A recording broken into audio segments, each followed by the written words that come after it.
Hi everyone, welcome back to my YouTube channel. We are thrift flipping and IKEA hacking in today's video. Before I get into it, tiny disclaimer, although these are children's items that I am hacking in today's video, this video is not intended to be watched by children. So if you are under the age of 13 and you have stumbled across this video, then do please click out, as it features power tools and paint, not suitable for kids. So if you've seen some of my other videos where I flipped an IKEA kitchen and the cubby house, which I think is my fave. So my niece and nephew, I kind of spoil them because they're just, I love making things for them. So I got this market secondhand. I actually got it for free. Someone was like throwing it out and I was like, oh, I will take that and I will flip that. So children's toys, they get kind of thrown out a lot. Let's be honest, I have a niece and nephew. I see how much toys they kind of have and how quickly they get bored of them. So I was like, well, if I make this look new, then they're gonna think it's new. So that's pretty much what I did today. So first up, I'm gonna get started with the market. That rhymed, I'm a poet and I didn't know it. So let's get into it. Here is the before of my market. As you can see, it's in good condition. One of the poles was actually on it incorrectly, causing it to wobble, but it was easy. I wanted to just change the colours on this, and I also stitched a new canopy for the top. So I started this by removing the top pieces and I took off any of the coloured pieces of wood because I'm going to paint them. I lightly sanded all of the pieces of wood because the wood was like a really shiny kind of feel to it. So I wanted the paint to stick to it. So I gave it a light sanding. I also made sure it was clean and any dirt was removed before painting. I'm using some paint that I had left over from previous projects, so I gave it 2 coats of the Authentico Versant matte paint. I'll leave the colour details in the description box. You'll notice that I'm not using a primer because there is a built-in primer with this paint, and I wanted to just test it out and see how durable it was without a primer, and what better thing to test than a toy, because this will be getting lots of traffic and used. So I wanted to see if there was much difference between using an extra primer and not.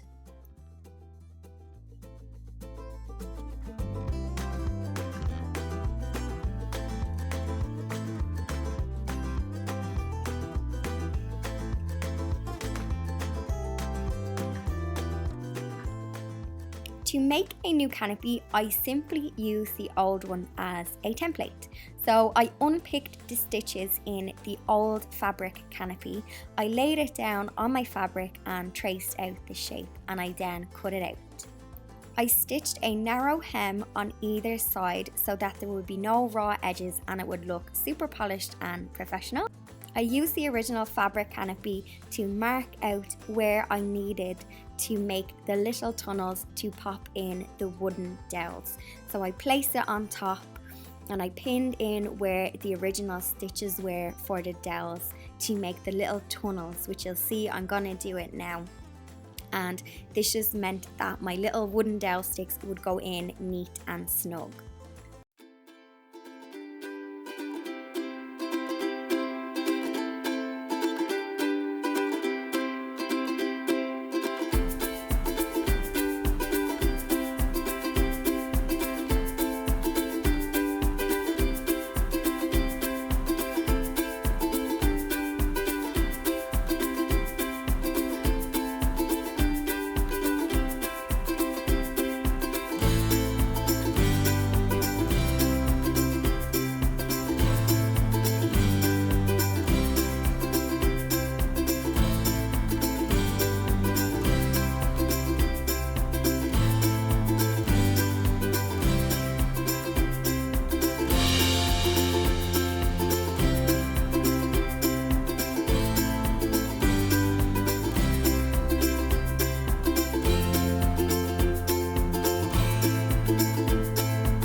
To finish off the raw edges of the scallops, I just used my pinking shears. I didn't want to hem this, kind of lazy not hemming it, but so that the edge would not fray, I just used my pinking shears.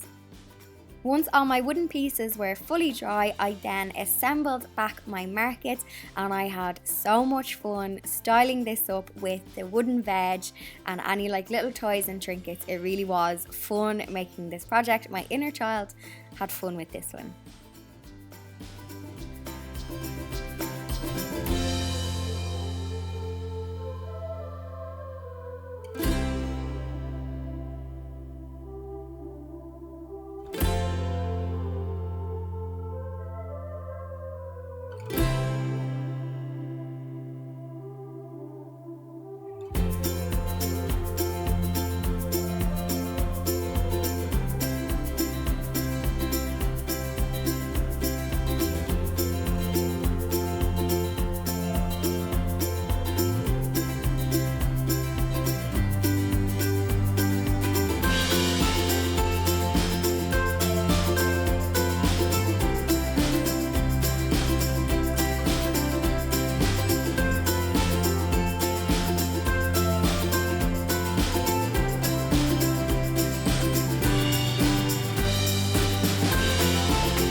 Next up, we are going to hack the Ikea doll bed. So I originally had this a couple of years ago and I painted it as a cat bed for Blondie, but she broke the base of it.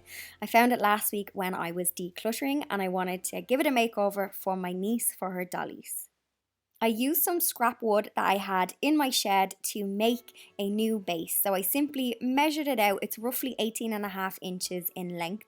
And I measured out some new wooden pieces that I had and I glued them down. I wanted to use wood glue instead of drilling screws and nails in because I didn't know if they were going to poke out the bottom. I let the glue dry overnight and I have to say it was durable. And I don't think it's going to come apart easy enough. I was going to add in maybe 1 or 2 tacks if the glue wasn't strong, but I was actually quite happy with how the glue dried. I made a new blanket for this and it's really simple. 18 inches by 18 inches makes the perfect size blanket for the Ikea doll bed. I used 2 different pattern pieces of fabric because I made my blanket reversible, so one side was floral and the other side was the hedgehog fabric that I used for the mark. I simply placed a piece of fleece on the table and I then sandwiched the patterned pieces with the right sides facing together and I pinned them in place. Make sure to leave a gap at the side the width of your hand so that you can turn your blanket the right way out. You're going to stitch all the way around, but you're going to leave a gap and you're not going to stitch that. Remember to do a reverse stitch at the start and at the beginning and the end of your stitches. And an optional extra is to remove the cat off the sewing table as it's quite difficult to sew with Blondie around.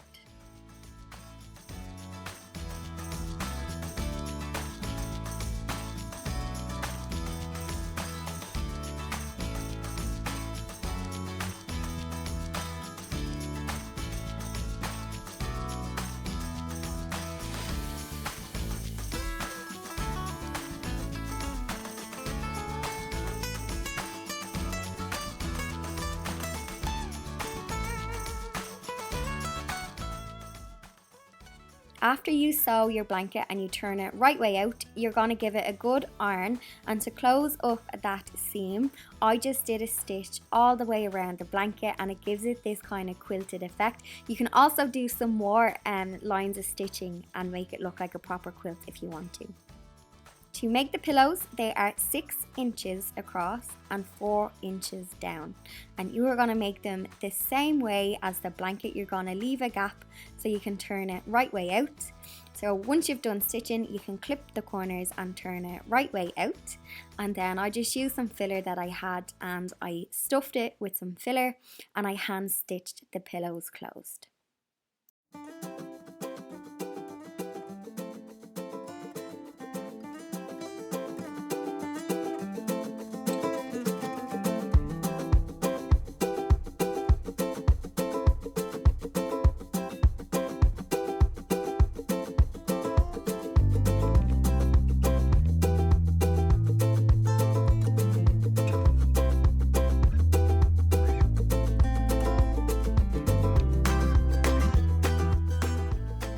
I had some scrap fleece fabric left over, so I just trimmed it and popped it to cover the wood, and I then just dressed the bed. But as you can see, Blondie has her eye on it and she certainly had fun with this.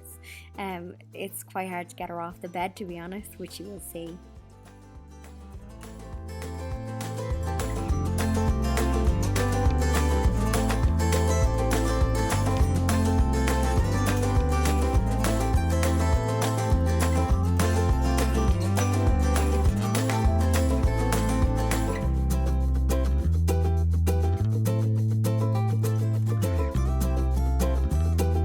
Delighted with how these turned out, and my inner child had so much fun making these. Like 5-year-old me would have been like, I would love to have made this at 5. I wish I had the skills. If you do want to pick up one of them markets, they're actually a Lidl or Aldi market, and they have them on special every now and again. They had them in store before Christmas, I think around early December. The one I have is just a really old version. So just keep your eye out. First of all, check the Facebook buy and sell groups. That's where you're probably gonna find them, and you might get them for like dirt cheap or free. And then, yeah, just check Aldi now and again, but that kind of defeats the purpose of like thrift flipping. You wanna see if you can get one secondhand or free. And my Ikea doll bed, you may have remembered seeing that in last week's, excuse me, declutter video. I found it in my Monica press or cupboard, and I was like, I can't throw that out. So I bought that originally like 4 or 5 years ago, and I made a cat bed, but Blondie broke the base of it, because if you do buy it, you'll notice that the Ikea base is very flimsy. It's like a chipboard. So Blondie broke it, her big chunky ass, and I didn't want to throw it out. So when I seen it, when I forgot I had it, when I was decluttering and I seen it, I was like, I'm gonna make a doll's bed for Lily because she got a baby, a dolly for Christmas. So I think it turned out really nice. Before I go, and on a more kind of serious note, I wanted to just bring awareness and highlight the amazing work that everyone is doing. I have the Facebook group here. I found out about it last week. It's Animal Rescue Craft Guild. Now I know there is a couple of other Facebook groups on the back of it. There's a UK Crafters for Australia group as well. Long story short, people are stitching pouches for animals that have been affected by, what animal I think hasn't been affected in Australia by the bushfires. And it's just been like devastating to see, but on the plus, the community and people kind of pulling together has been like amazing, and seeing all the work the rescue people have been doing. Now, as I'm filming this video, there was a pause on the crafting. So join the Facebook group, and I think my best advice now would be to just donate to the different charities that are rescuing the wild animals in Australia. The craft group is updated kind of like daily. There's like over 100,000 or more people in the group, so it's a pretty like busy group. But seeing what everyone is making, so you can make like kangaroo pouches. They have all the patterns in the Facebook group. When you're on the page, click next to the about section is the files. That's where all of the patterns are to sew any of the items. So you have like, you can crochet bird's nests, you can make joey pouches in different sizes, you can make kangaroo bags, which look deadly. I haven't tried to make a kangaroo bag yet, but there's 1 or 2 YouTube videos of people making them if you want to check them out. And there was loads of different items actually, but basically it's just to help the animals, because I didn't realise that like marsupials or anyone who needs a pouch, when they get lost, they need to be put into like a little pouch, and the little bat wraps as well. So people have been stitching up a storm and sending them over to Australia. But I think at this stage, donations, I think, because a lot of animal charities, I'd say, are going to need medicine. I will put a link to that Facebook group in my description box where you can check it out. Do check their pinned posts before making anything. And if there is like surplus craft stock, maybe just check your local rescue centres to see if they need any of the items. I don't think anything is going to go to waste, but do just check out their page before you put the needle in the thread and you start crafting. And for all my Australia ladies who comment each week, I always forget that you get my videos in the morning, but I do notice there is loads of you who will comment and you are from Australia. I've never actually been, but I will absolutely go one day. Thoughts have been with you. I hope you guys have, obviously it's been affected. We have seen the videos and stuff and the news, but I am just sending love your way. That is me for this week. If you did enjoy this video, do give it a cheeky thumbs up. Do share it with any like maybe family members who are maybe sick of throwing out toys and would like to recycle them into something new for the kids.